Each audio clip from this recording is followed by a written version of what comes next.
السلام علیکم دوستو، آج ہم بات کریں گے ایک ایسے آدمی کی جو نہ صرف مسلم سماج میں مشہور و معروف ہے بلکہ پوری دنیا اس کو اچھے سے جانتی ہے۔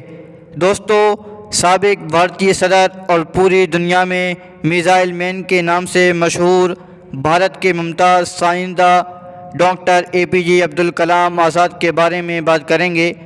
ان کے اقوال سرنی ہر دور کے لیے، ہر فرد کے لیے اور ہر جماعت کے لیے ہیں، جس سے ہر نسل کو نئی تحریک ملتی ہے۔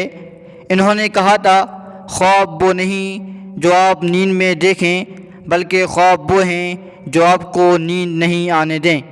اگر تم سورج کی طرح چمکنا چاہتے ہو تو سورج کی طرح جلنا سیکھو۔ جس دن ہمارے دستخط آٹوگراف میں بدل جائیں گے، مان لیجئے کامیاب ہو گئے۔ دوستو، یہ مشہور اقوال سابق صدر جمہوریہ اور میزائل مین APJ عبدالکلام کے ہیں۔ دوستو، APJ عبدالکلام آزاد ایک غریب گھرانے میں پیدا ہوئے تھے، لیکن غربت ان کے سپنوں کو، ان کے خوابوں کو مسمار نہ کر سکی۔ غربت کے باوجود اپنے خوابوں کی بلند منزل کو حاصل کرنے والے، اپنی قابلیت و صلاحیت، تحقیقات و تخلیقات کے جوہروں سے بھارت کو ایٹمی پاور دینے والے اور بھارت کی سب سے اعلیٰ و برتر عہدے تک رسائی کرنے والے، عالمی شہرت یافتہ ایک مثالی شخصیت کے مالک ڈاکٹر عبدالکلام تھے۔ بھارت رتن ڈاکٹر APJ عبدالکلام کا تعلق تمل ناڈو کے ایک متوسط خاندان سے تھا۔ ان کی پیدائش 15 اکتوبر 1931 کو رامیشورم میں ہوئی تھی۔ ان کا گھرانہ غربت میں زندگی بسر کیا کرتا تھا۔ ان کے والد مچھیاروں کو ناؤ کرائے پر دیا کرتے تھے۔ ابتدائی تعلیم حاصل کرنے کے ساتھ ہی وہ اخبار تقسیم کرنے کا کام بھی کیا کرتے تھے۔ دوستو، انہوں نے مدارس انسٹیٹیوٹ آف ٹیکنالوجی سے خلائی سائنس میں گریجویشن کیا۔ گریجویشن کے بعد ڈاکٹر عبدالکلام نے دفاعی تحقیقاتی ادارے میں شمولیت اختیار کی، جہاں بھارت کے پہلے سیٹلائٹ طیارے پر کام ہو رہا تھا۔ اس سیارچے کی لانچنگ میں ڈاکٹر عبدالکلام کی خدمات سنہری حروف سے لکھنے کے قابل ہیں۔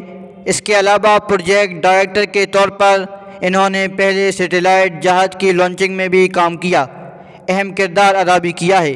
انہوں نے 1974 میں بھارت کا پہلا میزائل تخلیق کر کے پوری دنیا میں بھارت کو بلند مقام دیا۔ اسی خدمت کے باعث انہیں میزائل مین کے نام سے یاد کیا جاتا رہے گا۔ دوستو، ان کی خدمات صرف سائنس و ٹیکنالوجی شعبے تک محدود ہی نہیں ہیں، بلکہ انہوں نے تعلیمی میدان میں اور سیاست میں بھی اپنا لوہا منوایا ہے۔ ڈاکٹر APJ عبدالکلام آزاد صاحب نے نوجوانوں کو بلند خواب دیکھنے کی ترغیب بھی دی ہے اور انہیں پورا کرنے کی تدابیر بھی پیش کی۔ ابتدائی سے وہ تعلیمی اہمیت و افادیت سمجھاتے رہے۔ یونیورسٹیز، کالجوں اور اسکولوں کے طالب علموں کی ہمیشہ مؤثر و عمدہ طرز پر رہنمائی کرتے رہے۔ وہ نوجوانوں کو آگے آنے کا کہتے رہے۔ وہ نوجوانوں کو آگے بڑھ کر اپنے مقصد کے حصول کی کوشش کرنے کی مثبت ترغیب دیتے رہتے تھے۔ ان کی پوری زندگی ایک عمدہ، مؤثر و قابل تقلید گزری ہے۔ ان کے تجربات سے پوری دنیا استفادہ حاصل کر رہی ہے۔ انہوں نے اپنی مکمل زندگی کے تجربات، مشاہدات، خیالات اور تخلیقات و تحقیقات کو قلم بند کیا ہے، تاکہ رہتی دنیا تک سبھی ان کی تعلیمات سے مستفید ہو سکیں۔ دوستو، ڈاکٹر APJ عبدالکلام آزاد کی تصانیف تو بہت ہیں، لیکن ان میں سے کچھ مشہور و معروف ہیں، جیسے کہ پرواز، انڈیا، میرا سفر وغیرہ۔ ڈاکٹر عبدالکلام کی یہ کتب علم کا خزانہ ہیں، جس کا ترجمہ نہ صرف بھارتی زبانوں میں بلکہ غیر ملکی زبانوں میں بھی کیا گیا ہے۔ اسی طرح ڈاکٹر عبدالکلام کے اقوال بالخصوص نوجوانوں کے لیے متاثر کن ہیں، جس میں ایک جوش و خروش کا مادہ ہوتا ہے جس پر عمل پیدا کرتے ہوئے ہم اپنی زندگی کو کامیاب بنا سکتے ہیں۔ ان کے چند اقوال پیش ہیں۔ ان کے چند اقوال یہ ہیں: اپنے مقاصد میں کامیابی کے لیے اپنے آپ کو ثابت قدم رکھنا ہوگا۔ جب تک آپ اپنی مقرر کردہ جگہ تک نہ پہنچیں، لڑائی ترک نہ کریں، یعنی آپ منفرد ہیں۔ زندگی میں ایک مقصد حاصل کریں، مستقل طور پر علم حاصل کریں، سخت محنت کریں اور عظیم زندگی کے حصول کے لیے پرعزم رہیں۔ اگر تم سورج کی طرح چمکنا چاہتے ہو تو پہلے اس کی طرح جلو۔ جب تک بھارت دنیا کے سامنے کھڑا نہیں ہوتا کوئی بھی ہماری عزت نہیں کرے گا۔ اس دنیا میں خوف کی کوئی جگہ نہیں ہے، صرف طاقت ہی طاقت کو عزت دیتی ہے۔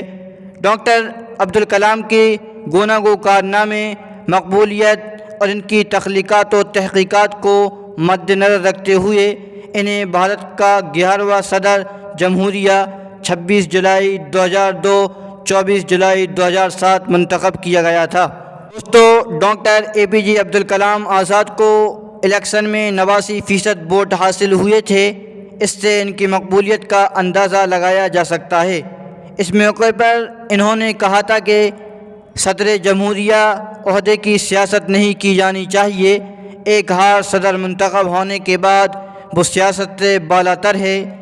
صدر جمہوریہ کے عہدے پر فائز رہتے ہوئے انہوں نے ملک کے پیسے کو فضول خرچ نہیں کیا، ایک منظم و منصوبہ بند طریقے سے استعمال کیا۔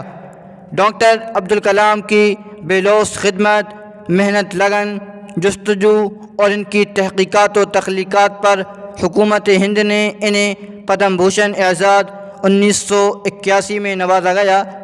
اس کے بعد 1986 میں ایک اور ایوارڈ سے عزت بخشی گئی۔ ان کے کارناموں کو سراہنے کے پدم بھوشن سائنس و انجینئرنگ اعزاز 1990 میں دیا گیا اور بالآخر ڈاکٹر عبدالکلام کو بھارت کی حکومت نے سن 1997 کو بھارت کا سب سے بلند اعزاز بھارت رتن سے سرفراز کیا گیا۔